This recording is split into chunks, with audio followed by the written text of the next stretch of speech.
Hello chess friends and welcome to Azarov's chess channel and welcome to a special story that we are starting today on my YouTube chess channel. It's about the beast from Baku, the legendary Garry Kasparov, who became in 1985 the world's youngest world champion in chess at the age of 22 only, and his path was really a tough one because I believe it was much harder back in the 80s to become even a world championship challenger. Of course, winning the world championship is a tough it's a tough one, but really to become just a world championship challenger, I think it was much harder because first of all, back in the 80s, so many great players came from the USSR, and first you had to win this USSR championship in order to qualify for the interzonal tournament. Then you had to win some interzonal tournaments in order to qualify for the candidates, and then you had to win the candidates in order to challenge the world champion, which was of course the legendary Anatoly Karpov. So the path was really a tough one, as I said, by Garry Kasparov, and we are starting now his path in 1981, in which he played his first game against Viktor Gavrikov. Viktor Gavrikov, also a top grandmaster from the USSR, and he won also a USSR championship in 1985. So many great players participated, like Mikhail Tal, for instance. We had Viktor Korchnoi. So if you could just imagine how many great players came from the USSR, I think there were like at least 20 really tough grandmasters, and Garry Kasparov crushed them all, first of all, in this 1981 USSR championship, in which he was only, believe me or not, 18 years old. So, as I said, we are analyzing now the first game, Garry Kasparov here with the white pieces against Viktor Gavrikov. So d4 played by Garry. We have d5, c4, e6, knight to f3. We have c5, and after c takes d5, it's very important to take this pawn in this Tarrasch setup by black, because whenever you face this dynamics in the center, you should always evaluate what's coming out of possible trades of pawns, because what you don't want to do maybe is to risk a backward pawn, which could be a long-term weakness, or maybe an isolated pawn. Still, you can play maybe with an isolated pawn. There are rules how to play with an isolated pawn, how to play against an isolated pawn, but so far in an early stage of the game you shouldn't risk to get an isolated pawn. So that's why here Kasparov takes c takes d5, and after e takes d5, you see Garry has always the opportunity to take d takes c5, and then black is continuing the game with an isolated pawn.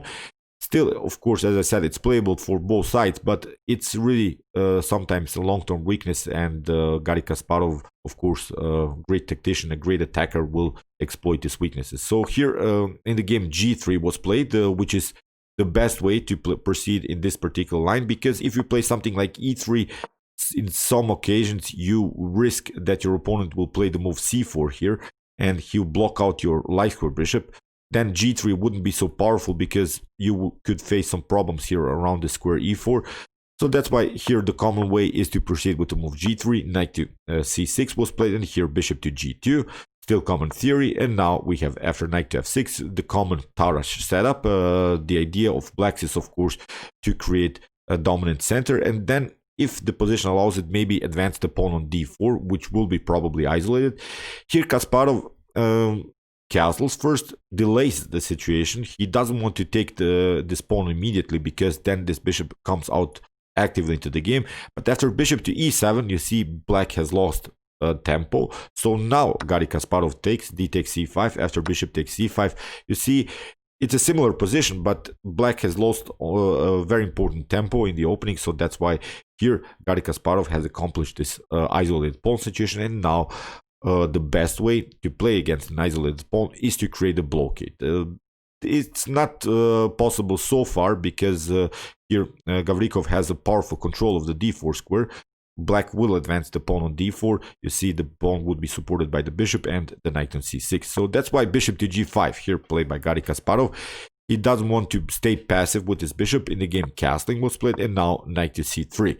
Here we have d4 by Gavrikov, and bishop takes f6 by Kasparov. After queen to f6, knight to d5, attacking the queen. What we have now is a new position in which, okay, black has the power of the bishop here. Black can still play actively with his bishop, but there is one slightly positional problem, I believe, in black's position, because this dark square bishop, it's blocked out by its own pawn here on d4. So this bishop has some troubles to activate itself, because if you, for instance, could just imagine that we can develop this bishop to b4, it's still aiming into nothing. This bishop would be very powerful if it would aim here against the square f2, but so far it's not possible. In order to improve the position of the dark square bishop, you would be forced to advance the pawn on d3, but Garry Kasparov is controlling the square d3 very well, and here queen to d8, played by Gavrikov, simply retreating with the queen, and now knight to d2. A very interesting idea by Kasparov. He wants to remaneuver the knight on c4, and then he would have a control maybe on the d6 and also the b6 square. Still, this bishop on c5, I hope you realize that it's really out of game a little bit, and this will be the main attacking target of Garry Kasparov. Here a6 was played, and now rook to c1. You see the bishop is attacked. We have bishop to a7. Here Gavrikov is trying to stay with this active bishop pair. Knight to c4 was played, and now rook to b8. If you play something like b5, Garry Kasparov has prepared here some really dangerous tactics. Then here we have a great move, I believe, knight to d6, because after queen to d6, we could simply take rook takes c6. After queen takes c6, knight to e7, the fork is possible. Okay, black doesn't have to take the rook. Black could maybe retreat, but still this rook's activity is a huge one. This knight activity is also perfectly fine. So, as I said, getting this rooks already on the 6th rank, we could maybe even double up. Still, there are of course some counter-attack possibilities with bishop to b7, but as I said, so far it's really a good position here for white. We could play something like knight to f4, remaneuver the knight, maybe get the queen somehow into the game, and try even some checkmate threats. So after the move knight to c4, we have rook to b8, played by Gavrikov, and now knight to f4 by Kasparov. Now this knight is very, very active, and the problem is now that you cannot attack this knight with the minor piece. The bishop is far away from the action, so the bishop cannot attack the knight. Advancing the pawn is suicide, of course, because we have knight to h5, and then there are some tactical threats here on dark square. So b5 was played. Now comes a similar idea. Again, this knight to d6 move. We have queen to d6 and rook takes c6. This rook comes now very active into the game, and after queen to d8, queen to c2, we have now a powerful rook and queen battery. Here, rook to e8. If you try maybe to attack this rook, I believe rook to c7 is perfectly fine. Even if you manage to trade off some bishops after king to g2, we have still our activity on the 7th rank. The bishop is hanging, and after a couple moves, we'll simply play this very powerful blockade with the move knight to d3. So it will be a positional problem here for black to continue here. As I said, we want to play against isolated pawn by creating a blockade, and still you see this bishop is blocked out by its own pawn. So trading off this bishops on g2 is not a powerful idea, so that's why it was in this position Gavrikov tried rook to e8, and Kasparov simply creates really this enormous pressure on the c file. In the game, Gavrikov tried a5 to expand on the queen side, and here bishop to d5. This is really a powerful bishop now on d5. It cannot be attacked because there are even some tactical threats with bishop to f7. In the game, Gavrikov played bishop to b6, and now queen to b3 by Kasparov. But here Garry Kasparov could have played, I believe, immediately bishop takes f7. He wasn't maybe satisfied with this potential outcome. I'm sure that he has calculated everything, but after king to f7 and queen takes h7, maybe d3 is necessary, because black needs now really to get this bishop into the game to maybe defend here the g7 pawn. It's really necessary to advance, to sacrifice the pawn. But here after queen to g6, king to g8, now rook to d6 would be the best line here for white. After queen to e7, we could maybe take rook takes b6, rook takes, queen takes b6, and after d takes e2, white is forced now maybe to play something like rook to e1.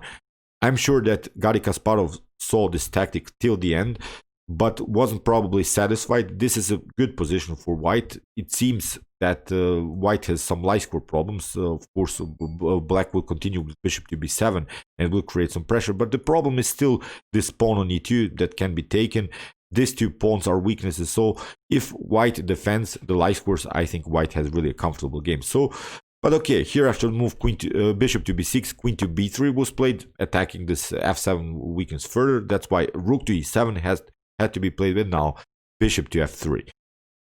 I was a little bit surprised by this move when I analyzed the game. I'm always analyzing the game move per move. Why did Garry Kasparov play this move? If I really don't realize what his idea was, then, but only then I pull off the engine, and then I'm trying to see some tactics. Here I was really surprised what he's trying to do, why he's playing the move bishop to f3. This e2 pawn is still protected by this knight on f4, but his idea was really a great one. He wants to maneuver the bishop to h5, creating a new diagonal for the bishop. And in the game, Gavrikov tried rook to e5 in order to activate this rook somehow, because also this pawn was hanging on b5. Here, bishop to h5 played by Kasparov, and you see now g6 was played, and here comes really the talent of Garry Kasparov. He simply takes, of course, bishop takes g6. After h takes g6, we have rook takes g6. A very nice bishop sacrifice, but now this king is so endangered. King to f8 has to be played. You cannot, of course, play king to h7. You lose your f7 and you're going to be checkmated, so that's why king to f8 has to be played. But now, very interesting idea, rook to h6. Again, if you try something like king to g7, that's not possible. You're going to be checkmated because rook to h7 will happen. King takes, queen takes f7. You have only one square wherever you go. King to h6, queen to g6 checkmate. So if you try king to h8, knight to g6 is also a very nice checkmate here. So that's why after the move rook to h6, king to e7 was played. But now rook to c6. You see how Garry Kasparov is doubling up the rooks.